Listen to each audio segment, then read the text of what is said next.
हरे कृष्ण। आप सभी को गणेश चतुर्थी की हार्दिक शुभकामनाएं। भाद्रपद मास के शुक्ल पक्ष की चतुर्थी को मनाया जाता है गणेश चतुर्थी का पवित्र त्योहार, क्योंकि इसी दिन गणेश जी का आविर्भाव हुआ था। गणेश जी को गजानन, गौरी नंदन, सिद्धि विनायक, गणेश्वर, अष्ट विनायक, बुद्धिपति, सुखकर्ता, शुभकर्ता, दुखहर्ता और विघ्नहर्ता आदि नामों से पुकारा जाता है। भारतवर्ष में यह उत्सव सभी जगहों पर मनाया जाता है, पर विशेषकर महाराष्ट्र में यह उत्सव बड़े धूमधाम से मनाया जाता है। गणेश जी भगवान कृष्ण के भक्त हैं, वे वैष्णव हैं। हमारे वैदिक शास्त्रों में बताया गया है कि देवी देवता हैं, भगवान हैं, उनके अवतार हैं। भगवान के अवतार जैसे बलराम, श्री राम, वामन और नृसिंह, ये सभी विष्णु तत्व हैं और वे सभी बैकुंठ में रहते हैं। और देवी देवता जैसे इंद्र, चंद्र, वरुण, गणेश, लक्ष्मी, दुर्गा, काली, सरस्वती, ये सभी देवी देवता हैं और इन सभी को भगवान कृष्ण के द्वारा ब्रह्मांड की व्यवस्था को सुचारू रूप से चलाने के लिए सेवाएं दी गई है। जैसे अग्निदेव को अग्नि के, सरस्वती जी को विद्या, उसी प्रकार गणेश जी को हमारे जीवन के सारे विघ्न बाधाओं को दूर करने के लिए ये पदवी दी गई है, क्योंकि वे भगवान नृसिंह देव के भक्त हैं और श्री नृसिंह देव को अत्यंत प्रिय भी हैं। श्री नृसिंह के चरण कमल को उन्होंने अपने मस्तक पर आशीर्वाद रूप में ग्रहण किए हैं। ब्रह्म संहिता के अनुसार यत्पाद पल्लव युग्म विनिधाय कुंभ द्वंद्वे प्रणाम समय स गणाधिराज विघ्नान विहंतु मलमस्य जगत्रस्य गोविंदम आदि पुरुषम तमहम भजामि। ये ऐसे अचिंत्य कल्पनातीत देवता हैं जो ये दर्शाते हैं कि जब आप भगवान के पास उनकी शरण में जाते हैं तो असंभव भी संभव हो जाते हैं। और इसके लिए भगवान श्री नृसिंह के चरणों को सदैव अपने हाथी जैसे मस्तक पर धारण करते हैं, ताकि सभी बाधाओं के नष्ट करने के अपने कार्य हेतु शक्ति प्राप्त कर सके।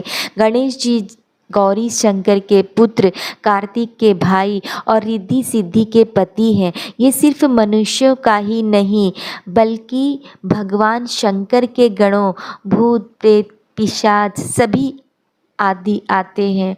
जिसके पास स्थूल शरीर नहीं है उनका भी कल्याण करते हैं। यह पर्व गणेश चतुर्थी से अनंत चतुर्थी तक यानी कि पूरे 10 दिन तक मनाया जाता है। इनके जन्म की कथा इस प्रकार है कि माता पार्वती ने स्नान से पहले अपने शरीर पर हल्दी का उपटन लगाया था। इसके बाद जब उन्होंने उपटन उतारा तो उससे एक सुंदर बालक बनाया और उसका नाम दिया गया गणेश।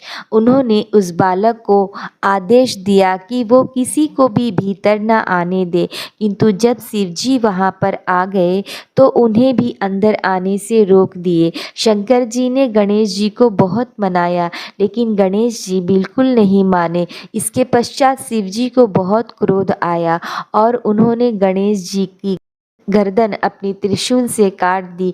ये देखकर पार्वती जी अत्यंत दुखी होकर विलाप करने लगी। उन्होंने शंकर जी से पुत्र को फिर से जीवित करने को कहा, तो पार्वती जी को प्रसन्न करने के लिए भगवान शिव ने एक हाथी के बालक का सिर उस बालक के धड़ से जोड़ दिया। पुत्र गणेश को पुनः जीवित पाकर पार्वती माता अब बहुत प्रसन्न थी।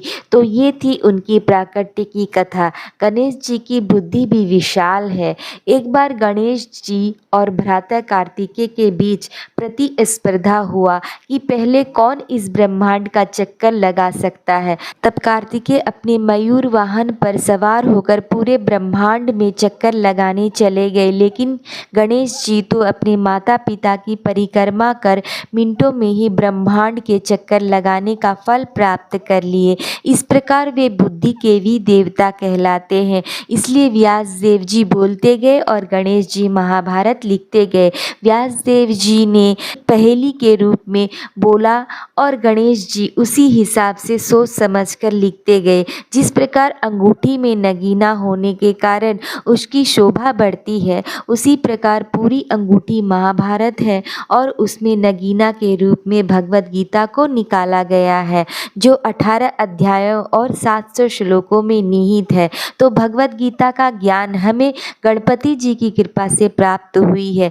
जब भी कोई शुभ कार्य जैसे विवाह, गृह प्रवेश, किसी नई चीज़ का उद्घाटन इत्यादि होता है, तो सबसे पहले गणेश जी का पूजा किया जाता है और इस प्रकार सभी देवताओं ने उसकी स्तुति की। पर चंद्रमा मंद मंद मुस्कुराता रहा, उसे अपनी सुंदरता पर बहुत घमंड था।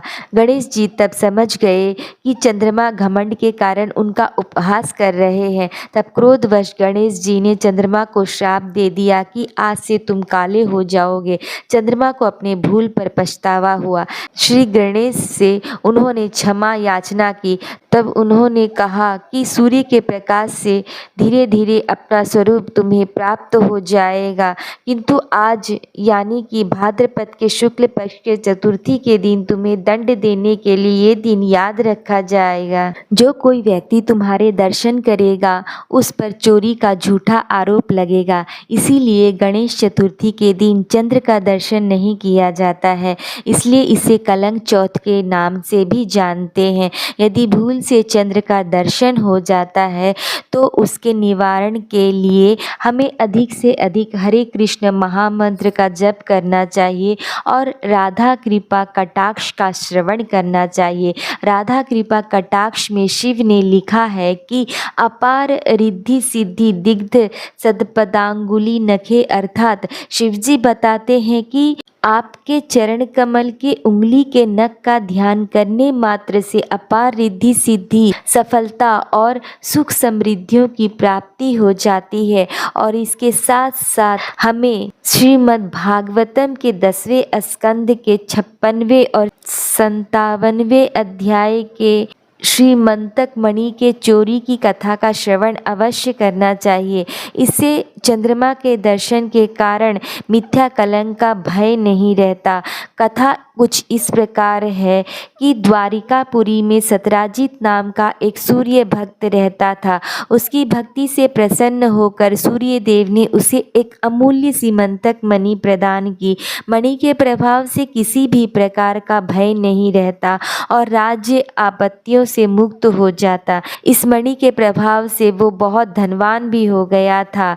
तो एक बार भगवान श्री कृष्ण ने राजा उग्रसेन को ये मणि प्रदान करने की बात उससे कही, क्योंकि सबसे अमूल्य वस्तु राजा को दी जानी चाहिए। परंतु सतराजित ने ये बात नहीं मानी और मणि अपने भाई प्रसेन को दे दिया और प्रसेन अपने गले में पहनकर इसे घूमता था। एक बार प्रसेन जब वन में शिकार के लिए जाता है तो वहाँ शेर के द्वारा मारा जाता है। सिंह के पास मणि है, ये जानकर जांबवान शेर को मारकर मणि ले लेते हैं और कृष्ण भक्त होने के कारण वे मणि और पत्थर में अंतर नहीं करते और वे शिशु को खेलने के लिए दे देते हैं। इधर सतराजित ने यह बात झूठ ही फैला दी कि मैंने कृष्ण को मणि देने से मना किया तो उसने मेरे भाई को मारकर वो मणि ले ली। इसकी सूचना जब कृष्ण जी को मिलती है तो वे बहुत दुखी होते हैं और प्रसेन को ढूंढने के लिए निकल पड़ते हैं। घने जंगल में उन्हें प्रसेन के मृत शरीर के पास उन्हें शेर और जामवान के पैरों के निशान दिखलाई दिए। जब वे आगे बढ़ते हैं तो शिशु मणि के साथ मिलता है और मणि लेने जैसे ही आगे बढ़ते हैं तो बच्चे की दाई चिल्लाने लगती है, जिसे सुनकर जामवान वहां आ जाते हैं और भगवान को ना पहचान कर उन्हें युद्ध के लिए ललकारने लगते हैं। दोनों में गंभीर युद्ध होता है जो 28 दिनों तक चलता है, लेकिन अंत में जामवान समझ जाते हैं कि ये पूर्ण पुरुषोत्तम भगवान हैं और मणि के कहानी को सुनकर प्रसन्नता पूर्वक मणि के साथ साथ अपनी पुत्री जामवंती का विवाह भी श्री कृष्ण से कर देते हैं। प्रजा को जब इस बात का पता चलता है तो वे भी कृष्ण से क्षमा याचना करते हैं। तो आइए गणेश चतुर्थी के इस पावन दिवस पर हम बुद्धि के देवता गणेश जी से प्रार्थना करें कि हमें भी भगवद गीता और श्रीमद् भागवतम का ज्ञान प्राप्त हो और भगवान की शुद्ध भक्ति भक्ति करने का अवसर प्रदान हो। हरे कृष्ण।